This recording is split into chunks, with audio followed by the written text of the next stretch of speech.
Friends ಎಲ್ಲರೂ ಹೇಗಿದ್ದೀರಾ? I hope ನೀವು ಚೆನ್ನಾಗಿದ್ದೀರಾ ಅಂತ ಅಂದ್ಕೊಳ್ತೀನಿ. ಇದು ಬುಧವಾರದ ಮಿನಿ ವ್ಲಾಗ್ ಆಗಿರುತ್ತೆ. ಈ ವಿಡಿಯೋದಲ್ಲಿ ನಾನು ಲಕ್ಷ್ಮೀ ಪೂಜೆನ ಸ್ಟೆಪ್ ಬೈ ಸ್ಟೆಪ್ ಹೇಗೆ ಮಾಡ್ಕೊಳ್ಳೋದು, ಅದರಿಂದ ನಮ್ಗೆ ಆರ್ಥಿಕ ಸಮಸ್ಯೆನ ಹೇಗೆ ಕಡಿಮೆ ಮಾಡ್ಕೊಳ್ಳೋದು ಅಂತ ಹೇಳ್ಕೊಡ್ತೀನಿ. ಹಾಗೆ ಒಂದು ಇಂಪಾರ್ಟೆಂಟ್ ವಿಷಯನ ನಿಮ್ಮ ಹತ್ರ ಶೇರ್ ಮಾಡ್ತಿದ್ದೀನಿ.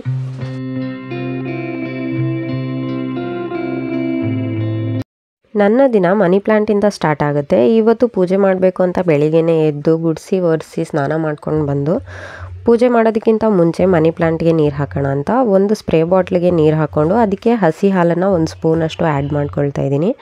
ಈ ನೀರನ್ನು ನಾವು ಯಾವಾಗಲೂ ಮನಿ ಪ್ಲ್ಯಾಂಟ್ಗೆ ಹಾಕೋದ್ರಿಂದ ತುಂಬಾ ಒಳ್ಳೆ ಪಾಸಿಟಿವ್ ಎನರ್ಜಿ ಇರುತ್ತೆ ಮನೆಯಲ್ಲಿ. ಹಾಗೆ ನಮಗೇನಾದರೂ ಆರ್ಥಿಕ ಸಮಸ್ಯೆ ಇದ್ದರೆ, ದುಡ್ಡು ಕಾಸಿನ ಸಮಸ್ಯೆ ಏನಾದರೂ ಇದ್ದರೆ ಅದು ಕೂಡ ಕಡಿಮೆ ಆಗುತ್ತೆ.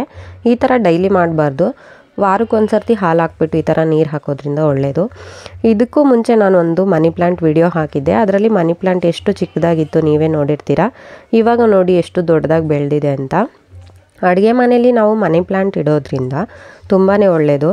ಮನಿ ಪ್ಲ್ಯಾಂಟ್ ಎಲ್ಲರೂ ಮನೇಲೂ ಇರುತ್ತೆ, ಬಟ್ ಹೊರಗಡೆ ಇಟ್ಟಿರ್ತೀರ. ಅದಕ್ಕಿಂತ ನೀವು ಈ ಥರ ಕಿಚನಲ್ಲಿ ಇಟ್ಕೊಂಡ್ರೆ ತುಂಬಾ ಒಳ್ಳೆಯದು. ಇದಾದಮೇಲೆ ನಾನು ಒಂದು ಡಿಟಾಕ್ಸ್ ಡ್ರಿಂಕ್ನ ಮಾಡ್ಕೊಳ್ಳೋಣ ಅಂತ ಹೇಳಿ ಒಂದು ಕಟ್ ಮಾಡಿ ಇಟ್ಕೊಂಡಿರೋಂಥ ಆಮ್ಲ, ಹಾಗೆ ಒಂದು ಕ್ಯಾರೆಟು, ಒಂದು ಅರ್ಧ ಬೀಟ್ರೂಟ್, ಹಾಗೆ ಒಂದು ಸ್ವಲ್ಪ ಒಣಗಿರೋ ಅಂಥ ದ್ರಾಕ್ಷಿ, ಒಂದು ಸ್ವಲ್ಪ ಪುದೀನ ಹಾಕಿಬಿಟ್ಟು ಇದಕ್ಕೆ ಸ್ವಲ್ಪ ನೀರು ಹಾಕಿ ರುಬ್ಕೊಳ್ತಾ ಇದ್ದೀನಿ. ಈ ಡಿಟಾಕ್ಸ್ ಡ್ರಿಂಕ್ನ ನಾವು ಡೈಲಿ ಕುಡಿಯೋದ್ರಿಂದ ನಮಗೆ ಇಮ್ಯುನಿಟಿ ಪವರ್ ಚೆನ್ನಾಗಿ ಬೂಸ್ಟ್ ಆಗುತ್ತೆ. ಹಾಗೆ ಡೇ ಫುಲ್ ನಮಗೆ ಎನರ್ಜೆಟಿಕ್ಕಾಗಿ ಇರೋ ಥರ ನಮಗೆ ಹೆಲ್ಪ್ ಮಾಡುತ್ತೆ. ಇದ್ರ ಜೊತೆಗೆ ನಮ್ಮ ಹೇರ್ ತುಂಬಾ ಚೆನ್ನಾಗಿ ಲಾಂಗ್ ಆ್ಯಂಡ್ ಸ್ಟ್ರಾಂಗ್ ಆಗಿ ಬೆಳೆಯುತ್ತೆ. ವಿತೌಟ್ ಡ್ಯಾಂಡ್ರಫ್ ನಮ್ಮ ಹೇರ್ ತುಂಬ ಚೆನ್ನಾಗಿ ಬೆಳೆಯುತ್ತೆ. ರುಬ್ಕೊಂಡಾದ್ಮೇಲೆ ನಾನು ಟೀ ಸೋಸೋ ಜಾರಲ್ಲಿ ಇದನ್ನು ಸ್ವಲ್ಪ ಸೋಸ್ಕೊಳ್ತಾ ಇದ್ದೀನಿ. ಯಾಕೆ ಅಂತಂದರೆ ಅದು ದರಿಯಾಗಿ ಸಿಗ್ತಾ ಇರುತ್ತೆ. ಆ ಥರ ಸಿಗಬಾರ್ದು ಅಂದರೆ ಸೋಸ್ಕೊಂಡ್ರೆ ಸಾಕು. ಬೀಟ್ರೂಟ್ ಜ್ಯೂಸ್ನ ನಾವು ಫೇಸ್ಗೆ ಅಪ್ಲೈ ಮಾಡ್ಕೊಳ್ಳೋದ್ರಿಂದ ಫೇಸ್ ಮಾತ್ರ ವೈಟ್ ಆಗುತ್ತೆ. ಅದೇ ಈ ಜ್ಯೂಸ್ನ ನಾವು ಡೈಲಿ ಕುಡಿಯೋದ್ರಿಂದ ನಮ್ಮ ಫುಲ್ ಬಾಡಿ ವೈಟ್ ಆಗಿ ಬ್ರೈಟ್ ಆಗಿ ಇರುತ್ತೆ. ಬಾಡಿ ಫುಲ್ ವೈಟ್ ಆಗಬೇಕು ಅಂತ ಅಂದ್ಕೊಳ್ಳೋರು ಈ ಡ್ರಿಂಕ್ನ ಡೈಲಿ ಕುಡಿತಾ ಬನ್ನಿ. ನಿಮ್ಮ ಹತ್ರ ಆಮ್ಲ ಇಲ್ಲ ಅಂತಂದರೆ ಆ್ಯಪಲ್ ಕೂಡ ಆ್ಯಡ್ ಮಾಡ್ಕೋಬೋದು. ಹಾಗೆ ಈ ಬೀಟ್ರೂಟ್ ಡ್ರಿಂಕ್ ನಮ್ಮ ಬಾಡಿಲಿರುವಂಥ ಬ್ಲಡ್ನ ಕೂಡ ತುಂಬ ಚೆನ್ನಾಗಿ ಪ್ಯೂರಿಫೈ ಮಾಡುತ್ತೆ. ಇವತ್ತು ಹೇಗಿದ್ರು ನಾನು ಬೆಳಿಗ್ಗೆ ಪೂಜೆ ಮಾಡ್ತಾ ಇದ್ದೀನಿ. ಬೆಳಿಗ್ಗೆನೇ ಟಿಫನ್ ಮಾಡೋಕ್ಕಾಗಲ್ಲ. ಸೊ ಪೂಜೆ ಮುಗಿಯೋವರೆಗೂ ಈ ಡ್ರಿಂಕ್ ಕುಡಿದ್ರೆ ಎನರ್ಜೆಟಿಕ್ ಆಗಿರುತ್ತೆ. ಹಾಗೆ ಇಮ್ಯುನಿಟಿ ಪವರ್ ಕೂಡ ಬೂಸ್ಟ್ ಆಗುತ್ತೆ ಅಂತ ನಾನು ಬೆಳಿಗ್ಗೆನೇ ಇದನ್ನು ಮಾಡ್ಕೊಂಡು ಕುಡಿತಾ ಇದ್ದೀನಿ. ಬಾಡಿ ವೈಟ್ ಆಗಬೇಕು ಅನ್ನೋರು ಇದನ್ನು ಡೈಲಿ ಮಾಡಿಕೊಂಡು ಕುಡೀರಿ. ತುಂಬಾ ಒಳ್ಳೆ ರಿಸಲ್ಟ್ ಸಿಗುತ್ತೆ. ಇದನ್ನು ಕುಡ್ದಾದ್ಮೇಲೆ ನಾನು ಹೊಸ್ಲಿಗೆ ಅರಿಶಿನ ಕುಂಕುಮ ಎಲ್ಲ ಇಟ್ಕೊಂಡು ರಂಗೋಲಿ ಹಾಕ್ಕೊಳ್ತಾ ಇದ್ದೀನಿ. ಇವತ್ತು ಮಹಾಪೌರ್ಣಮಿ ಹಾಗೆ ಹನುಮ ಜಯಂತಿ ಇದೆ. ಅದಕ್ಕೆ ಪೌರ್ಣಮಿ ದಿವಸ ಲಕ್ಷ್ಮೀ ಪೂಜೆ ಮಾಡಿದ್ರೆ ತುಂಬಾ ಒಳ್ಳೆಯದು ಅಂತ ಅಂದ್ಬಿಟ್ಟು ನಾನು ಲಕ್ಷ್ಮೀ ಪೂಜೆ ಮಾಡ್ಕೊಳ್ತಾ ಇದ್ದೀನಿ. ಈ ಪೂಜೆ ಮಾಡ್ಕೊಳ್ಳೋದಕ್ಕೆ ನಾನು ಹೊಸ್ಲಿಗೆ ರಂಗೋಲಿ ಹಾಕ್ಕೊಳ್ತಾ ಹಾಗೆ ಸೈಡಲ್ಲಿ ಲಕ್ಷ್ಮೀ ಪಾದನ ಕೂಡ ಬಿಡಿಸ್ಕೊಂಡಿದ್ದೀನಿ. ಈ ಥರ ಲಕ್ಷ್ಮೀ ಪಾದ ಬಿಡಿಸ್ಕೊಳ್ಳೋವಾಗ ಮಹಾಲಕ್ಷ್ಮಿ ಯಾವತ್ತೂ ನಮ್ಮ ಮನೆಗೆ ಒಬ್ಬಳೇ ಬರಲ್ಲ. ಅದಕ್ಕೆ ಶ್ರೀಮನ್ನಾರಾಯಣನ ಜೊತೆ ನಮ್ಮ ಮನೆಗೆ ಬಂದು ಸದಾ ನೆಲೆಸಿ ನಮ್ಮ ಮನೇಲಿರೋ ಅಂಥ ಕಷ್ಟ ನಷ್ಟನ ದೂರ ಮಾಡಮ್ಮ ಅಂತ ಹೇಳಿದ್ರೆ ನಮ್ಮ ಪೂಜೆನ ಬೇಗ ಸ್ವೀಕರಿಸ್ತಾಳೆ ಅಂತ ನಾನು ನಂಬ್ತೀನಿ. ಹಾಗೆ ನಾನು ಒಂದು ಚಿಕ್ಕದಾಗಿ ರಂಗೋಲಿ ಕೂಡ ಹಾಕ್ಕೊಳ್ತಾ ಇದ್ದೀನಿ. ನನಗೆ ಎಳೆ ರಂಗೋಲಿ ಅಷ್ಟೊಂದೇನು ಬರಲ್ಲ. ಚುಕ್ಕಿ ರಂಗೋಲಿ ತುಂಬ ಚೆನ್ನಾಗಿ ಹಾಕ್ತೀನಿ. ಇವತ್ತು ಸ್ವಲ್ಪ ಟ್ರೈ ಮಾಡೋಣ ಅಂತ ಹೇಳ್ಬಿಟ್ಟು ಎಳೆ ರಂಗೋಲಿನ ಚಿಕ್ಕದಾಗಿ ಹಾಕ್ಕೊಳ್ತಾ ಇದ್ದೀನಿ.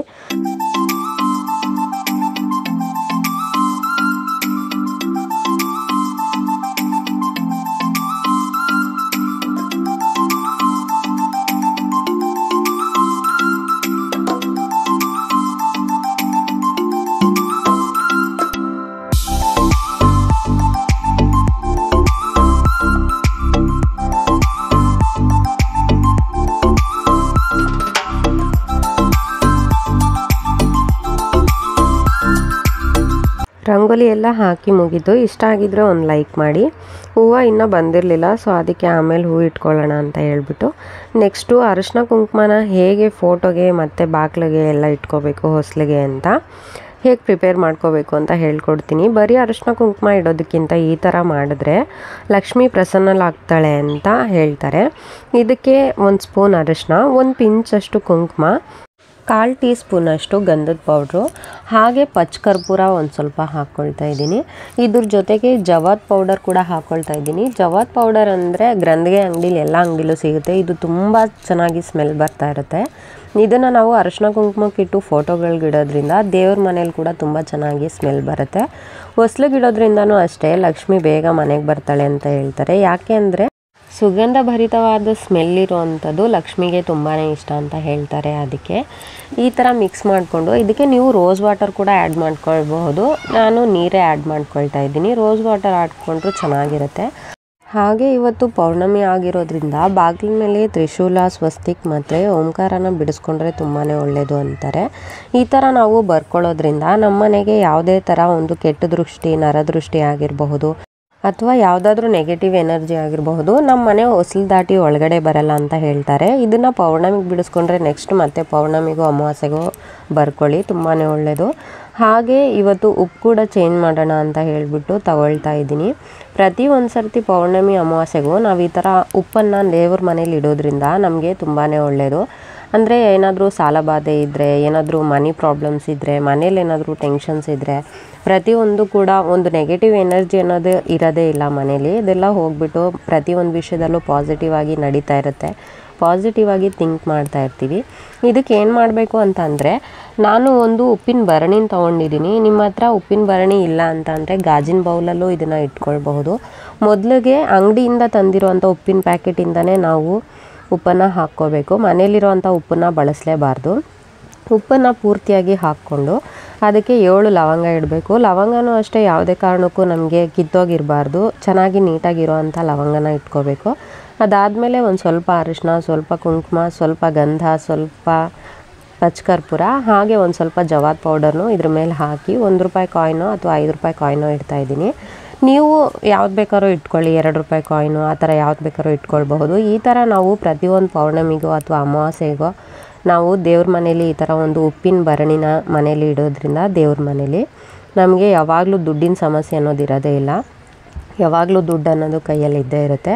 ಹಾಗೆ ಈ ಉಪ್ಪಿನ ಮೇಲೆ ನಿಮಗೆ ಬಂದಿರೋ ಸ್ಯಾಲ್ರಿ ಆಗಿರ್ಬೋದು ಅಥವಾ ಯಾವ್ದಾದ್ರು ಸಾಲದ ದುಡ್ಡು ಆಗಿರ್ಬೋದು, ಯಾವುದೋ ಒಂದು ರೂಪದಲ್ಲಿ ನಿಮ್ಮ ಕೈಗೆ ಬಂದಿದ್ದು ದುಡ್ಡನ್ನು ಅಥವಾ ಯಾವ್ದಾದ್ರು ಒಡವೆನ ನೀವು ತೊಗೊಂಡಿದ್ದಾಗ ಮೊದಲಿಗೆ ಬೀರುಲಿ ಇಡಬೇಡಿ, ಫಸ್ಟಿಗೆ ಈ ಉಪ್ಪಿನ ಮೇಲೆ ಇಡಬೇಕು. ಈ ಉಪ್ಪಿನ ಮೇಲೆ ನೈಟ್ ಫುಲ್ ಇಟ್ಬಿಟ್ಟು ಮಾರನೇ ದಿನ ಬೆಳಿಗ್ಗೆ ನೀವು ಫೇಸ್ ವಾಶ್ ಮಾಡಿಕೊಂಡು ಆ ದುಡ್ಡನ್ನು ಎತ್ತಿ, ಒಡವೆನ ಎತ್ತಿ ಬೇಕಾದರೆ ಬೀರು ಒಳಗಡೆ ಇಡಿ. ಆ ಥರ ಮಾಡೋದ್ರಿಂದ ನಮಗೆ ಇನ್ನೂ ಚೆನ್ನಾಗಿ ದುಡ್ಡು ಸೇರ್ತಾ ಇರುತ್ತೆ, ಒಡವೆ ಸೇರ್ತಾ ಇರುತ್ತೆ. ನಾವು ಎಷ್ಟೇ ಖರ್ಚು ಮಾಡಿದ್ರೂ ಕೂಡ ನಮ್ಮ ಹತ್ರ ಎಲ್ಲ ಹಾಗೇ ಇರುತ್ತೆ, ಚೆನ್ನಾಗಿ ದುಡ್ಡು ಸೇರುತ್ತೆ ಅಂತಲೇ ಹೇಳ್ಬೋದು. ಅದಾದಮೇಲೆ ನೆಕ್ಸ್ಟ್ ಉಪ್ಪಿನ ದೀಪ ಹಚ್ಕೊಳ್ಳೋಕ್ಕೆ ರೆಡಿ ಮಾಡ್ಕೊಳ್ತಾ ಇದ್ದೀನಿ. ಇದಕ್ಕೆ ದೀಪಗಳಿಗೆಲ್ಲ ನಾನು ಅರಿಶಿನ ಅದೇ ಆವಾಗಲೇ ರೆಡಿ ಮಾಡ್ಕೊಂಡಿದ್ವಲ್ಲ ಆ ಗಂಧನೇ ನಾವು ಇದಕ್ಕೆ ಹಚ್ಕೊಳ್ಬೇಕು. ಪೂರ್ತಿ ಯಾವ ಕಡೆನೂ ಬಿಡ್ದಂಗೆ ಹಿಂದೆ ಮುಂದೆ ಎಲ್ಲ ನೀಟಾಗಿ ಹಚ್ಕೊಂಡು ರೆಡಿ ಮಾಡ್ಕೋಬೇಕು. ಉಪ್ಪಿನ ದೀಪ ಹಚ್ಚೋಕ್ಕೋಸ್ಕರ ಯಾವುದೇ ಬಟ್ಲಲ್ಲಾಗಿರ್ಬೋದು ಅಥವಾ ಸ್ಟೀಲ್ ಬೌಲಲ್ಲಾಗಿರ್ಬೋದು ಉಪ್ಪು ಹಾಕೋಕ್ಕೆ ಆ ಥರ ತೊಗೋಬೇಡಿ. ಈ ಥರ ಮಣ್ಣಿಂದೇ ಬಟ್ಲು ಥರ ಬರುತ್ತೆ, ಅಂದರೆ ನಾರ್ಮಲಾಗಿ ಮಡಿಕೆಗಳ ಮೇಲೆ ಮುಚ್ಚೋಕ್ಕೆ ಪ್ಲೇಟ್ ಥರ ಬರುತ್ತಲ್ಲ ಆ ಥರದ್ದು ಚಿಕ್ಕದಾಗಿರುವಂಥದ್ದು ನೋಡಿ ತಗೊಳ್ಳಿ. ಗಂಧ ಮಿಕ್ಸ್ ಮಾಡ್ಕೊಂಡಿರುವಂಥ ಅರಿಶಿನ ನಾವು ಹಚ್ಕೊಂಡಾದ್ಮೇಲೆ ಅರಿಶಿನ ಕುಂಕುಮ ಇಟ್ಕೋಬೇಕು. ಅರಿಶಿನ ಕುಂಕುಮ ಇಡೋವಾಗಲೂ ಅಷ್ಟೇ ದೀಪಗಳಿಗೆ ಆಗಿರ್ಬೋದು, ದೇವ್ರ ಫೋಟೋಗಳಿಗೆ ಆಗಿರ್ಬೋದು ಬೆಸ ಸಂಖ್ಯೆ ಬರೋ ಥರನೇ ನಾವು ಇಡಬೇಕು. ಅಂದರೆ 1, 3, 5, 11 ಈ ಥರ. ಯಾವುದೇ ಕಾರಣಕ್ಕೂ ನೀವು 2, 4, 6 ಈ ಥರ ದೇವ್ರ ಫೋಟೋಗೆ ಆಗಿರ್ಬೋದು, ದೇವ್ರ ದೀಪಕ್ಕೆ ಆಗಿರ್ಬೋದು, ದೇವ್ರಿಗೆ ಹಚ್ಚುವಂಥ ದೀಪಕ್ಕೆ ಆಗಿರ್ಬೋದು ಬೆಸ ಸಂಖ್ಯೆಯಲ್ಲೇ ಇಡಬೇಕು. ಸರಿ ಸಂಖ್ಯೆಯಲ್ಲಿ ಯಾವುದೇ ಕಾರಣಕ್ಕೂ ಅರಿಶಿನ ಕುಂಕುಮನ ಇಡಬಾರ್ದು. ಇದನ್ನು ನೋಟ್ ಮಾಡ್ಕೊಳ್ಳಿ. ಸುಮಾರು ಜನಕ್ಕೆ ಗೊತ್ತಿರುತ್ತೆ, ಸುಮಾರು ಜನಕ್ಕೆ ಗೊತ್ತಿರಲ್ಲ. ಅದಕ್ಕೆ ನನಗೆ ಗೊತ್ತಿರೋ ಅಷ್ಟು ನಾನು ಹೇಳ್ತಾ ಇದ್ದೀನಿ. ಈ ಗಂಧನ ಇಟ್ಕೊಂಡು ಅರಿಶಿನ ಕುಂಕುಮ ಇಟ್ಟು ರೆಡಿ ಮಾಡಿಕೊಂಡೆ. ನೆಕ್ಸ್ಟು ಉಪ್ಪಿನ ದೀಪನ ಹೇಗೆ ಮಾಡ್ಕೊಳ್ಳೋದು ಅಂತ ಹೇಳ್ಕೊಡ್ತೀನಿ. ನಾವು ಆವಾಗಲೇ ಒಂದು ಉಪ್ಪಿನ ಭರಣಿಗೆ ತಗೊಂಡು ಉಪ್ಪು ಹಾಕಿದ್ವಲ್ಲ ಅದನ್ನೇ ಮಿಕ್ಕಿದ್ದು ಪ್ಯಾಕೆಟ್ ಇರುತ್ತಲ್ಲ ಆ ಪ್ಯಾಕೆಟಲ್ಲಿರೋ ಉಪ್ಪನ್ನ ಈ ಬೌಲ್ಗೆ ಹಾಕ್ಕೊಳ್ತಾ ಇದ್ದೀನಿ. ಇದನ್ನು ಹಾಕ್ಕೊಂಡಾದ್ಮೇಲೆ ಇದ್ರ ಮೇಲೆ ಒಂದು ದೀಪನ ಇಟ್ಕೋಬೇಕು. ಉಪ್ಪು ಅರ್ಧಂಬರ್ಧ ಹಾಕಬೇಡಿ, ಪೂರ್ತಿ ಹಾಕಬೇಕು. ಪೂರ್ತಿ ಮುಚ್ಚಿರೋ ಥರ ಅಂದರೆ ತುಂಬಿರೋ ಥರ ಇರಬೇಕು. ಈ ಥರ ಹಾಕಿ ನೀಟಾಗಿ ಬೀಳದೆ ಇರೋ ಥರ ಚೆನ್ನಾಗಿ ರೆಡಿ ಮಾಡಿಕೊಂಡು ಇದ್ರ ಮೇಲೆ ಅರಿಶಿನ ಕುಂಕುಮ ಹಚ್ಚಿಟ್ಕೊಂಡಿರೋ ಅಂಥ ಒಂದು ದೀಪನ ಅದ್ರ ಮೇಲೆ ಇಡ್ತಾಯಿದ್ದೀನಿ. ಅದಾದಮೇಲೆ ಆ ದೀಪದೊಳಗಡಿಕೆ ಮೊದಲಿಗೆ ನಾನು ಸ್ವಲ್ಪ ಅಕ್ಷತೆ ಕಾಳನ್ನ ಹಾಕ್ಕೊಳ್ತಾ ಇದ್ದೀನಿ.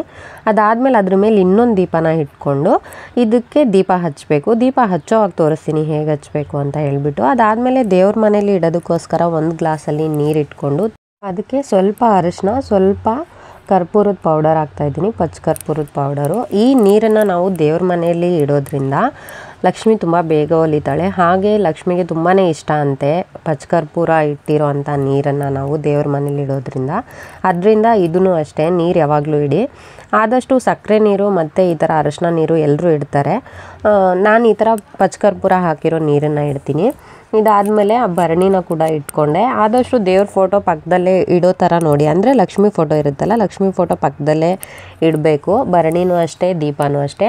ದೀಪ ಯಾವಾಗಲೂ ಲಕ್ಷ್ಮಿ ಕಡೆ ನೋಡೋ ಥರನೇ ಉರಿಯೋ ಥರ ಇಡಬೇಕು, ಅಥವಾ ಲಕ್ಷ್ಮಿ ಪಕ್ಕದಲ್ಲಿಟ್ಟರೆ ಪಕ್ಕದಲ್ಲಿ ಉರಿಯೋ ಥರ ಇಡಬೇಕು. ನಮ್ಮ ಕಡೆ ದೀಪ ಉರಿಯೋ ಥರಕ್ಕೆ ನಾವು ಯಾವುದೇ ಕಾರಣಕ್ಕೂ ಈ ಉಪ್ಪಿನ ದೀಪನ ಇಡಬಾರ್ದು. ಲಕ್ಷ್ಮಿ ಕಡೆನೇ ಮುಖ ಮಾಡಿರೋ ಥರಕ್ಕೆ ಅಥವಾ ಲಕ್ಷ್ಮಿ ಪಕ್ಕದಲ್ಲಿ ಮುಖ ಮಾಡಿರೋ ಥರಕ್ಕೆ ಇಡಬೇಕು. ಇದಾದಮೇಲೆ ನಾನು ದೀಪ ಇಟ್ಬಿಟ್ಟು ದೀಪಕ್ಕೆ ಎಣ್ಣೆ ಹಾಕ್ಕೊಳ್ತಾ ಇದ್ದೀನಿ. ಯಾವಾಗ್ಲೂ ದೀಪಕ್ಕೆ ಬತ್ತಿ ಹಾಕಿಬಿಟ್ಟು ಎಣ್ಣೆ ಹಾಕಬಾರ್ದು. ಎಣ್ಣೆ ಹಾಕಿಬಿಟ್ಟೆ ಆಮೇಲೆ ಬತ್ತಿ ಇಡಬೇಕು. ಬತ್ತಿನೂ ಅಷ್ಟೇ ಎರಡೆರಡು ಇಡಬೇಕು. ಒಂದೊಂದು ದೀಪಕ್ಕೆ ಎರಡೆರಡು ಬತ್ತಿ ಇಟ್ಟರೆ ತುಂಬಾ ಒಳ್ಳೆಯದು ಅಂತಲೇ ಹೇಳ್ತಾರೆ. ಕೆಲವೊಬ್ಬೊಬ್ಬರಿಗೆ ಅಂದರೆ ಗೊತ್ತಿರೋರಿಗೆ ಓಕೆ, ಗೊತ್ತಿಲ್ಲದೆ ಇರೋರಿಗೆ ಹೇಳ್ತಿದ್ದೀನಿ ಅಷ್ಟೇ. ಗೊತ್ತಿಲ್ಲದೆ ಇರೋರು ಇದನ್ನು ಫಾಲೋ ಮಾಡಿ. ದೇವ್ರ ಮನೇಲಿ ಎಲ್ಲ ರೆಡಿ ಮಾಡಿ ಇಟ್ಕೊಂಡಿದ್ದಾಯಿತು. ನೆಕ್ಸ್ಟು ಹೂವಿನ ಅಲಂಕಾರ ಮಾಡಿಬಿಟ್ಟು ತೋರಿಸ್ತೀನಿ ಹೇಗೆ ಕಾಣಿಸುತ್ತೆ ಅಂತ ಹೇಳ್ಬಿಟ್ಟು.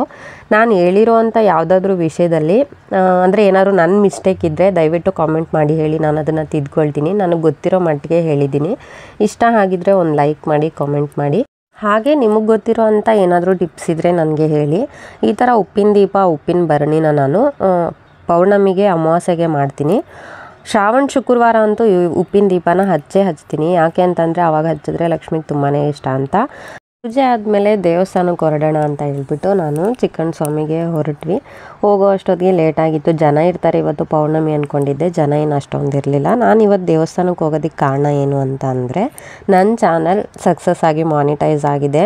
ನಾನು ಯಾವತ್ತೂ ಅಂದ್ಕೊಂಡೇ ಇರಲಿಲ್ಲ ಇಷ್ಟು ಬೇಗ 1000 ಸಬ್ಸ್ಕ್ರೈಬರ್ಸು, 4000 ವಾಚ್ ಅವರ್ಸ್ ಕಂಪ್ಲೀಟ್ ಆಗುತ್ತೆ, ಹಾಗೆ ನನ್ನ ಚಾನಲ್ ಮಾನಿಟೈಸ್ ಕೂಡ ಆಗುತ್ತೆ ಅಂತ. ನನ್ನ ಚಾನಲ್ ಸಕ್ಸಸ್ಫುಲ್ಲಾಗಿ ಮಾನಿಟೈಸ್ ಆಗೋದಕ್ಕೆ ಕಾರಣ ನೀವೇ. ತುಂಬಾ ಥ್ಯಾಂಕ್ಸ್ ಅಂತ ಹೇಳ್ತೀನಿ. ಯಾಕೆ ಅಂತ ಅಂದರೆ ಹೊಸ ಯೂಟ್ಯೂಬರ್ಸ್ಗೆ ಇಷ್ಟೊಂದು ಸಪೋರ್ಟ್ ಸಿಗುತ್ತೆ ಅಂತ ನಾನು ಜಸ್ಟ್ ಎಕ್ಸ್ಪೆಕ್ಟ್ ಕೂಡ ಇರಲಿಲ್ಲ ನನಗೆ. ಬಟ್ ಆದರೂ ತುಂಬಾ ಖುಷಿ ಆಗ್ತಾಯಿತ್ತು. ಅದಕ್ಕೆ ದೇವಸ್ಥಾನಕ್ಕೆ ಕೂಡ ಯಾಕೆ ಬಂದೆ ಅಂತಂದರೆ, ನಾನು ಫಸ್ಟ್ ವ್ಲಾಗು ಚಿಕ್ಕಣ್ಣ ಸ್ವಾಮಿದೇ ಹಾಕಿದ್ದೆ. ಅದಕ್ಕೆ ದೇವ್ರಿಗೂ ಕೂಡ ಕೃತಜ್ಞತೆಗಳು ಹೇಳೋಣ ಅಂತ ಬಂದು ಪೂಜೆ ಮುಗಿಸ್ಕೊಂಡ್ವಿ. ತುಂಬಾ ಚೆನ್ನಾಗಿ ಪೂಜೆ ಆಯಿತು. ನನಗಂತೂ ತುಂಬಾ ಖುಷಿ ಆಗ್ತಾಯಿತ್ತು. ಈ ಖುಷಿಗೆ ಕಾರಣ ಆಗಿರೋ ನಿಮಗೆ ತುಂಬಾ ಥ್ಯಾಂಕ್ಸ್, ಧನ್ಯವಾದಗಳು ಅಂತಲೇ ಹೇಳ್ತೀನಿ. ಹೀಗೆ ಹೊಸ ಯೂಟ್ಯೂಬರ್ಸ್ಗೆಲ್ಲ ಸಪೋರ್ಟ್ ಮಾಡಿ, ಎಲ್ಲರೂ ಬೆಳಿಬೇಕು ನಮ್ಮ ಜೊತೆನೇ ಅಂತ. ಪೂಜೆ ಎಲ್ಲ ಮುಗಿಸ್ಕೊಂಡು ಬರೋವಾಗ ರೋಡಲ್ಲಿ ಹುಣ್ಣಿಮೆ ಚಂದ್ರ ತುಂಬ ಚೆನ್ನಾಗಿ ಕಾಣಿಸ್ತಾ ಇತ್ತು ನೋಡೋಕ್ಕೆ. ಅದನ್ನು ವಿಡಿಯೋ ಮಾಡೋಣ ಅಂದರೆ ಕ್ಯಾಮ್ರಾದಲ್ಲಿ ಅಷ್ಟು ಚೆನ್ನಾಗಿ ಬರ್ತಾ ಇರಲಿಲ್ಲ. ಇವತ್ತಿನ ವಿಡಿಯೋ ನಿಮಗೆ ಇಷ್ಟ ಆಗಿರುತ್ತೆ ಅಂದ್ಕೊಳ್ತೀನಿ. ಇಷ್ಟ ಆಗಿದ್ದರೆ ಒಂದು ಲೈಕ್ ಮಾಡಿ, ಕಾಮೆಂಟ್ ಮಾಡಿ, ಶೇರ್ ಮಾಡಿ. ಹಾಗೆ ನನ್ನ ಚಾನಲ್ನ ಸಬ್ಸ್ಕ್ರೈಬ್ ಮಾಡ್ಕೊಳ್ಳಿ. Thank you so much.